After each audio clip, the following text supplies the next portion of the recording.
뭘 해도 되는 게 없을 때는 우리가 할 수 있는 게 아무것도 없어요.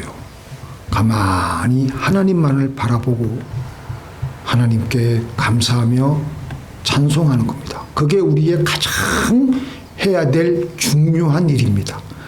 우리가 한다고 해서 되는 게 없어요. 그래서 오히려 우리가 한다고 나섰다가 일만 망치기 때문에 우리는 그저 하나님만 바라보고 감사하고 또 감사하고, 감사하기 싫더라도 억울하더라도 감사하고 찬양하고 하나님의 임재를 구하는 겁니다. 제자들이 어느 날 하루 궁금한 것이 있어서 예수님께 이렇게 묻습니다. 우리가 어떻게 해야지 하나님의 일을 할 수가 있습니까? 그러니까 예수님께서 너희가 하나님의 일을 한다고 그건 말도 안 되는 거야. 착각이야. 하나님의 일은 하나님만이 하시는 거야. 예수님, 그럼 우리는 손 놓고 가만히 있으라는 것입니까? 그것은 아니지만 그저 너희들은 내가 세상을 구원할 것을 믿는 것이 하나님의 일이라는 것을, 내가 사람을 변화시키는 것을 하나님의 일이라는 것을 너희는 믿고 따라오기만 하면 된다. 그럼 우리들은 손 놓고 그냥 가만히 있어야 됩니까? 그렇지는 않지 않습니까? 우리가 믿을 때 우리는 다만 하나님의 통로로만 사용이 되어질 것입니다. 우리가 하나님의 보내신 자를 믿지 않으면 하나님은 다른 사람을 통해서라도 하나님의 일을 결국 이루어내십니다. 그래서 하나님의 일은 하나님의 보내신 자를 믿는 것이 하나님의 일이라는 것입니다. 그렇기 때문에 우리가 이 세상을 살면서 가장 중요한 것은 하나님을 찬양하고 하나님을 예배드리고 하나님을 믿는 것이 우리의 가장 중요한 일입니다. 바로 그렇게 했던 사람이 욥이었습니다. 욥이 모든 것을 다 잃었습니다. 가족들도 그 10명이나 되는 자식들이 하루아침에 다 죽게 되고 자기의 종들, 가축들, 자기의 그 수많은 물질과 재산들이 다 하루아침에 날아갔을 때 욥은 주신 자도 여호와시요 취하신 자도 여호와시니 주 여호와의 이름을 찬송할지니라. 그 비참한 비극적인 일 앞에서 욥이 할 수 있는 것은 아무것도 없었습니다. 잃어버린 수많은 물질, 잃어버린 그 자녀들을 자기 힘으로 어떻게 다시 되돌릴 수가 있단 말입니까? 그저 그는 그래서 넋이 나간 채로 이것도 하나님이 허락하신 것이 했거니 하고 하나님께 그저 찬송을 할 뿐입니다.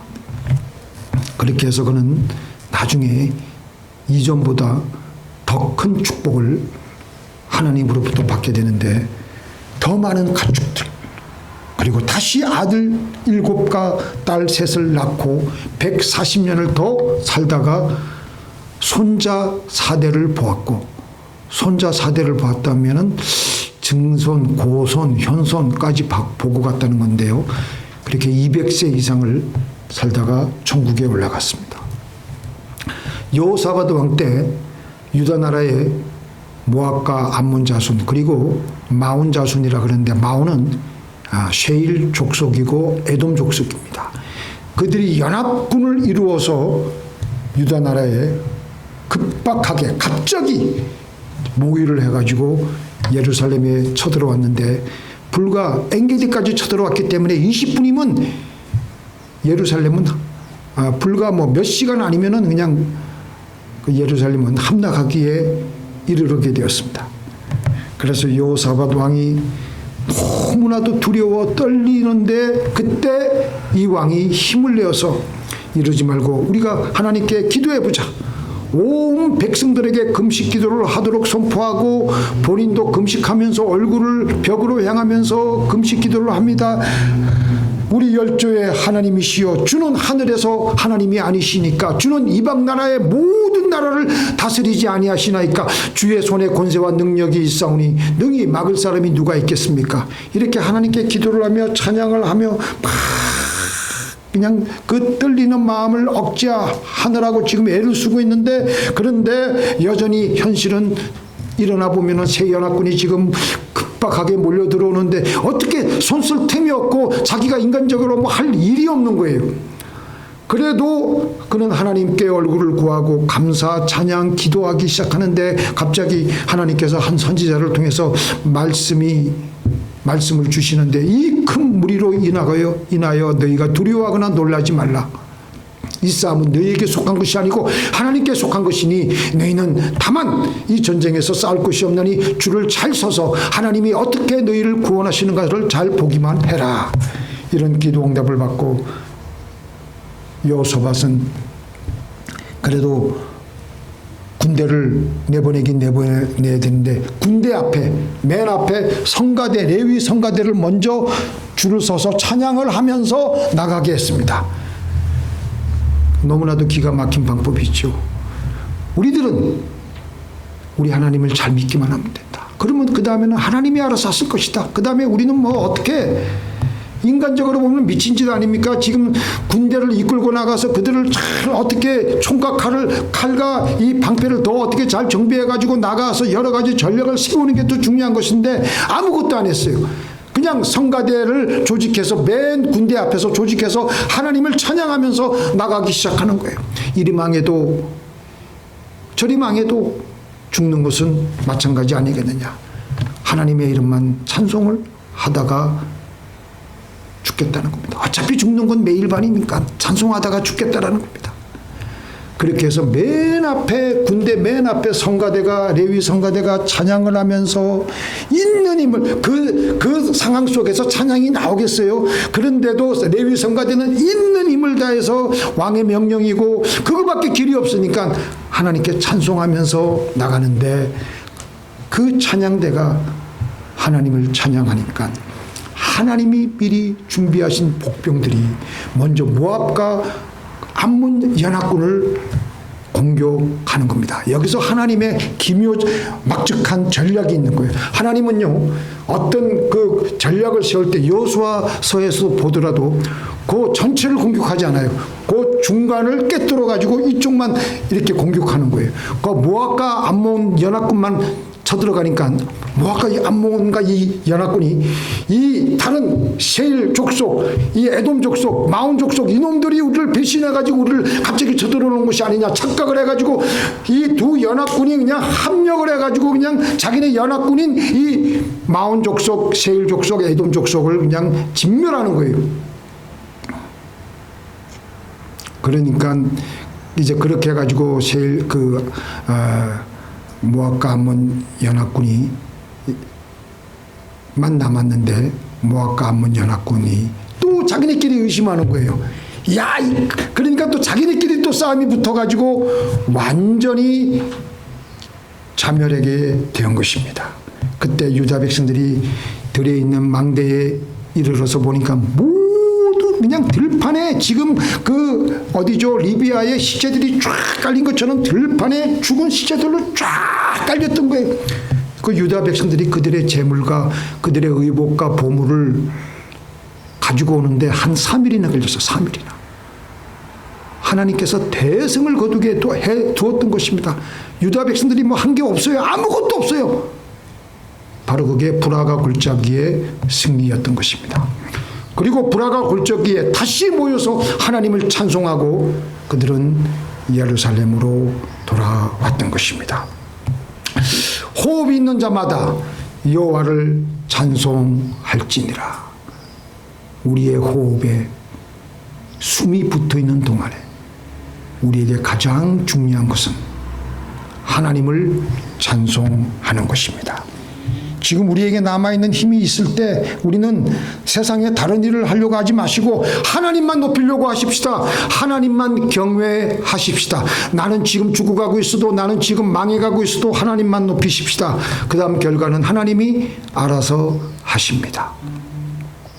어떤 결과를 하나님께서 주시든지 하나님께 우리는 감사함으로 찬송함으로 나가는 겁니다.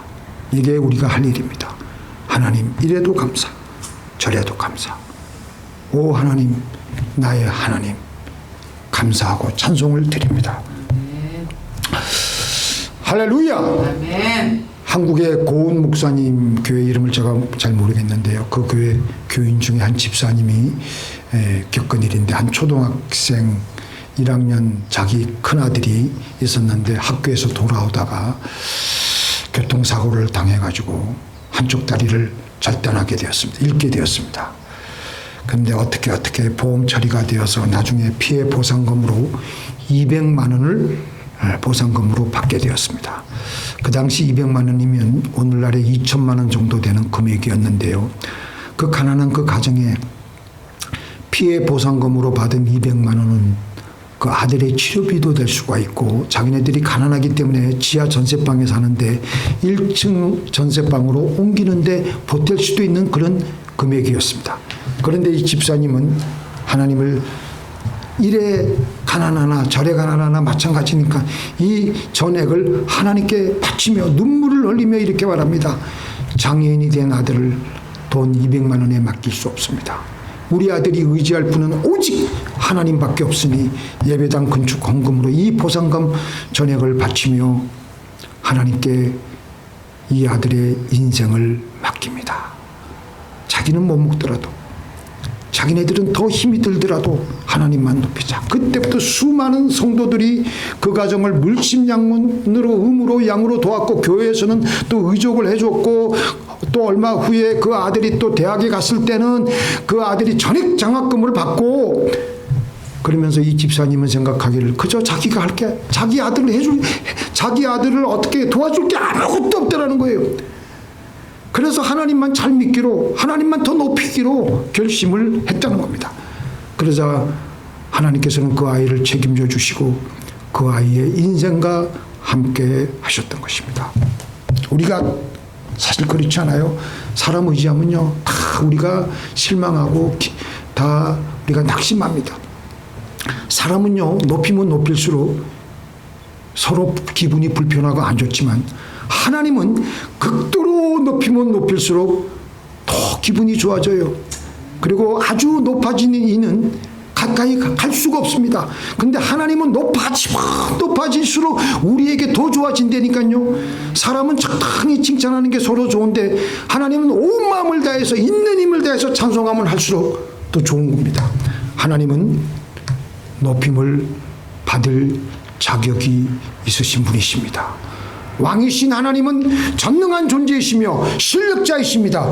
그래서 하나님은 자기의 백성들을 지켜주실 수가 있으시며 살리시는 것입니다. 근데 우리는 그런 능력이 없어요. 그래서 우리가 올라가면 우리는 뭔가 조심해야 되는데 우리는 불안하고 교만해지고 자빠지고 넘어질 수밖에 없는 것이 우리입니다.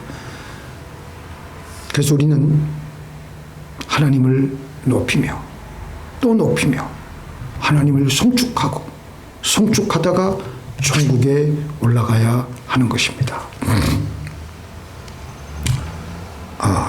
아이고 죄송합니다. 그 다음에 우리 같이 읽어볼까요?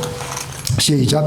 또 사람에게 이르시기를 주를 경외함이 곧 지혜요 악을 떠남이 명철이라 하셨나니라. 밑에 거요. 완전한 지혜는 주의 이름을 경외함이니라. 예. 우리가 이 세상을 지혜롭게 잘 살아가기 위해서는 후회 없는 삶이 되기 위해서는요. 세상의 모든 사람들은 몰입을 하고 공부를 하고 또 얕게 살려고 지혜롭게 살려고 온갖 일을 다 합니다. 그런데 성경은요.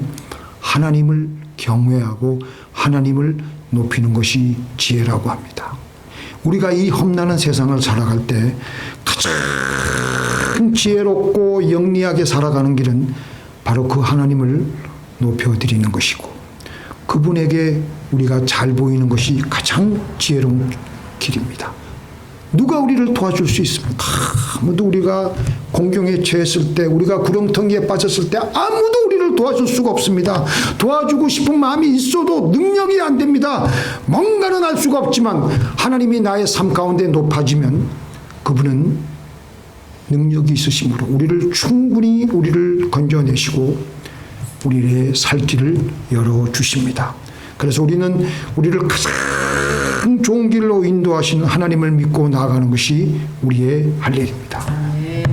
그래서 우리의 있는 힘을 다해서 찬송하며 높여드리는 겁니다. 성경은 그게 뭐라고요? 우리 한 분만 말씀하시네. 성경은 그게 뭐라고요? 하나님을 높여드리고 하나님을 경외하는 게 뭐라고요? 지혜라는 거예요. 지혜라는 게. 그게 바로 지혜예요.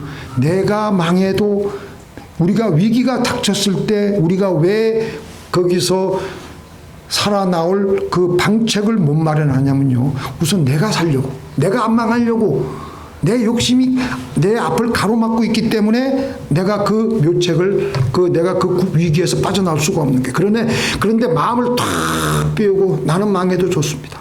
하나님만이 높임을 받으시옵소서. 그러면요, 하나님이 높임을 받으시면서 나도 같이 구원을 받게 되는 겁니다. 예수님께서 사역을 하시기 전까지 세례 요한의 인기는 아주 하늘을 찌를 듯 했습니다. 회개하라, 천국이 가까워 왔느니라. 그러자 수많은 사람들이 세례 요한에게 몰려들었습니다. 사람들은 그를 아주 존경하기 시작했습니다. 바로 세례 요한이 한참 잘 나가고 있을 때 예수님은 이제 막 30세가 되도록 목수일만 하다가 이제 막 사역을 시작하는 거예요. 처음에 한두 달간의 사역은 예수님이나 세례 요한이나 그 메시지가 별 차이가 없었어요. 그 세례 요한도 회개하라, 천국이 가까웠느니라. 또 예수님께서도 하나님의 나라가 가까웠으니 회개하라. 그리고 예수님도 물로 세례를 주고 세례 요한도 물로 세례를 주고 사람들이 이제 두 사람을 비교하기 시작하는 거예요. 누가 진짜 메시아인지. 그걸 놓고 사람들이 열심히 토론을 벌이기 시작하는데 점점 세월이 흘러감에 따라 세례 요한에게 왔던 수많은 사람들이, 세례 요한을 존경했던 사람들이 이제 세례 요한에게 더 이상 오지 않고 예수님께로 자꾸 가는 거예요. 사람들이 그러면요, 혈압이 올라요. 시기심이 막 오르고 질투가 막 나고. 사실 세례 요한이 어떤 사람입니까? 20년이 넘도록 광야에서 수도 생활을 이미 한 사람입니다. 그리고 그 당시 얼마나 유명한 사람이었습니까? 더군다나 그의 아버지가 아주 중요한 제사장 그 집안이었기 때문에 오늘날로 말하면 금수저 출신 집안의 사람이었어요. 바로 그런 세례 요한에게 제자들이 스승님에게 오르는 사람들이 더 이상 오지 않고 절로 다 몰려갑니다. 이거 어떻게 된 겁니까? 그때 세례 요한이 뭐라 그랬습니까? 사람들이 예수님께 몰려가면서 그 광경을 보고 그는 흥하여야 되겠고 나는 쇠하여야 하리라. 하나님을 높였습니다. 우리가 위기가 닥쳤을 때 바로 이런 마음을 가져야 돼. 내가 망해도 이 내 망함으로 인해서 하나님이 높임을 받는다면 할렐루야! 감사합니다. 그렇게 해야 돼. 근데 그게 잘 안 된다니까. 내가 자기만 바라보고 끝났다. 그리고 허무함에 빠지고 자기 연민에 빠지고 밤잠 못 자고. 그런데 세례 요한은 자기 본분 망각하지 않고 내가 중심이 되면 안 되지. 이러면 안 되지. 내가 높임을 받아서는 안 되지. 내가 새하더라도 예수님만 높임 받으면, 하나님만 높임 받으면 잘 되지. 그게 좋은 것이지. 수많은 사람들이 여기서 다 깨지고 다 무너져요. 자기가 우선 망하고 괴로우니까 자기 어려운 것만 생각하고, 우리는 이 자기 중심적인 생각에서 하나님 중심적인 생각으로 나와야 될 줄로 믿습니다.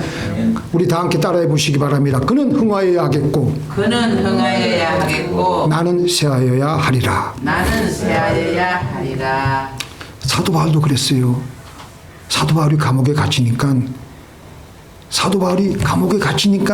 사도 바울과 경쟁되는 사람들이 있었을 거 아니에요? 경쟁되는 목회자들, 경쟁되는 복음 전도자들이 사도 바울이 감옥에 갇혔구나. 이 틈을 타가지고 우리가 영향력을 더 행사해가지고 더 열심히 복음을 전도하자. 그러니까 감옥에 갇힌 사도 바울이 그 얘기를 들으니까 속이 상하지 않겠어요? 인간적으로 보면은. 그런데 사도 바울이 뭐라 그랬느냐? 기가 막힙니다. 같이 읽겠습니다. 시작. 저들은 나의 매일매일 괴로움을 더하게 할 줄로 생각하여 순전치 못하게 다툼으로 그리스도를 전파하느니라. 그러면 무엇이뇨? 외모로 하나 참으로 하나 무슨 방도로 하든지 전파되는 것은 그리스도니 이로써 내가 기뻐하고 또한 기뻐하리로라. 저들은 내가 지금 감옥에 갇힌 이 틈을 타가지고 내가 빠져나올 생각은 동료 그 복음 전도사를 빼올 생각은 하지 않고 자기네들 저 영향력을 하고 그렇게 하려고 애를 쓰는데, 그렇게 해서 복음이 더 전도되면 그것도 또 감사하고 더 하나님께 기뻐할 일 아니냐. 그는 흥하여야 되겠고 나는 쇠하여야 하리라. 이게 바로 지혜예요. 지혜. 멀린 게르도스 목사님에게 한 번은 어떤 부인이 찾아와서 나이트클럽에 댄서로 일하는 딸이 있어서, 이 부인이 예수 믿는 신자인데 자기 딸이 나이트클럽에 가가지고 그냥 옷을 거의 뭐 그냥 반나체로 그냥 벗어 집어 던지고 그냥 그 사람들 앞에서 춤을 추고 하니 이 여인이 그냥 너무 기가 막히고 억울한 겁니다. 그래서 이 멀린 게르도스 목사님에게 와가지고 딸이 그 지경이 되었다고 하면서, 하나님 이거 목사님 이거 어떻게 하면 좋습니까? 그러니까 그 멀린 게르도스 목사님이 딸이 술집에 가서 나이트클럽에서 춤추고 있는 것을 인하여 하나님께 감사하고 하나님을 찬양하십시다.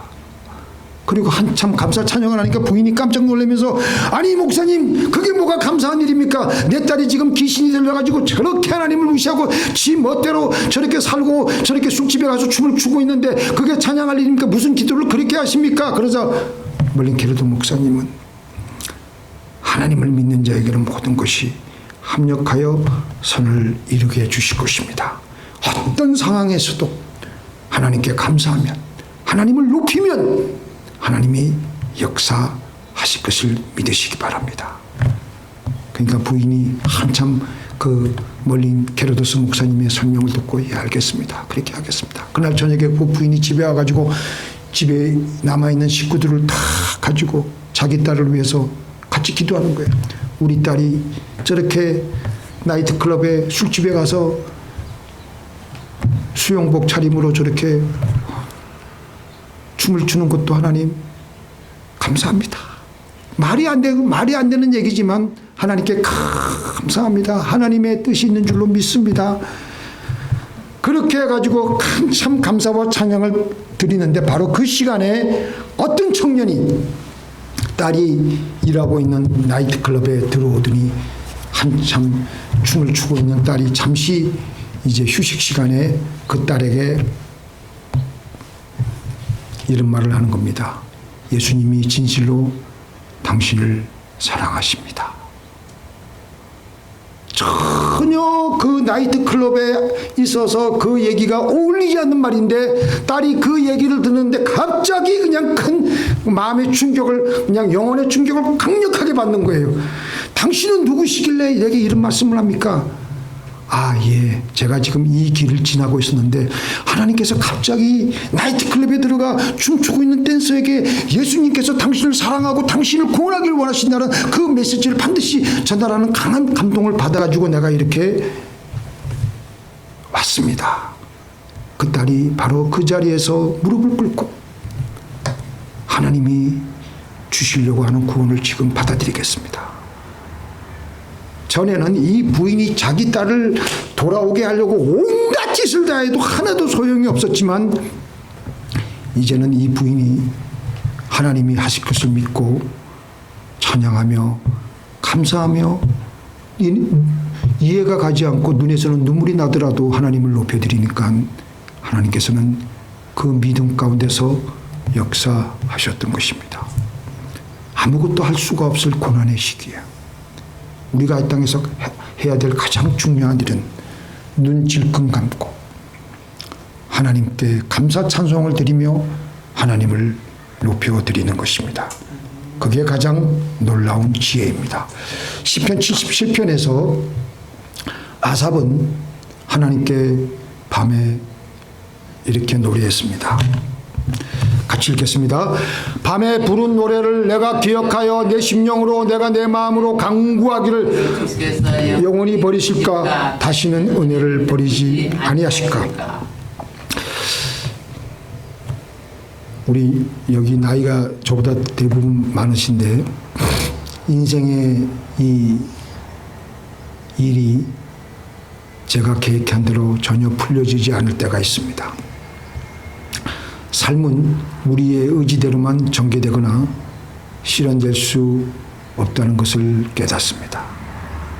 때로 우리 인생길은 나갈 길이 보이지 않는 어떤 막다른 벽 앞에서 절망을 맞이할 수 없다는 것을 우리는 인정할 수밖에 없습니다. 그 절망의 어두운 밤을 만나게 됩니다. 그때 시편 기자처럼 감사함으로 찬양함으로 밤중에 손을 들고 전능하신 손으로 나의 이 연약한 손을 붙들어 달라는 기도를 하는 겁니다.